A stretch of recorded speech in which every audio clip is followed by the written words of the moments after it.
بسم اللہ الرحمن الرحیم، السلام علیکم۔ آج ہم بات کریں گے کہ پریگنینسی کے دوران جو بچے کی حرکات ہیں جن کو ککس کہتے ہیں، اور وہ حمل کے دوران جو ہے ایک بہت زبردست جو ہے پازیٹیو جو ہے وہ سائن جو ہے اس کو سمجھا جاتا ہے کہ جو پریگنینسی ہے وہ نارمل ہے، اور اسپیشلی جو حمل کے آخری مہینے ہوتے ہیں ان کے اندر۔ لیکن سم ٹائم یہ ہوتا ہے کہ جو فیمیل ہے وہ یہ فیل کرتی ہے کہ بچے کی پیٹ کے اندر جو حرکت ہے اس میں کمی آ گئی ہے، اور وہ اس حوالے سے بہت زیادہ پریشان ہو جاتی ہیں۔ آپ کی صحت کے بارے میں مزید ڈسکس کرنے سے پہلے اس ویڈیو کو لائک کریں،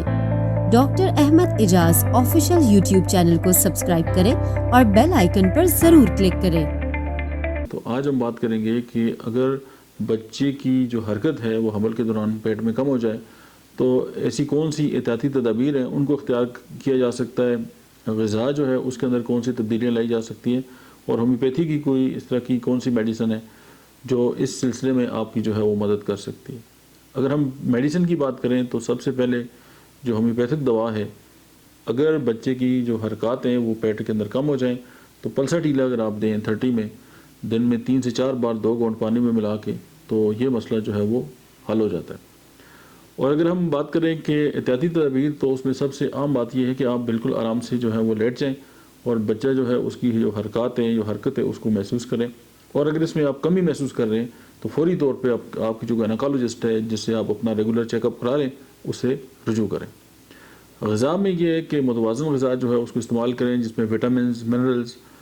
جیسے آئرن، فولاد، یا اس کے بعد کیلشیم ہے، اور پھل اور جو ہری سبزیاں ہیں ان کا جو استعمال ہے وہ اپنی غذا کے اندر جو ہے وہ رکھیں۔ تو اور اگر آپ شروع سے ہی رکھ رہی ہیں تو پھر یہ ہے کہ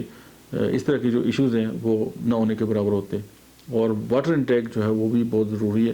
اور ایک بہت ہی جو ماحول ہے، انوائرمنٹ ہے، وہ ایک بہت ہی مینٹل ہیلتھ کے حوالے سے بہت ہی شاندار ہونی چاہیے، جس میں جو ہے وہ نہ صرف ماں بلکہ ہونے والا بچہ جو ہے وہ بہت ہی صحت مند طریقے سے جو ہے اس دنیا میں آ سکے۔ Thank you very much.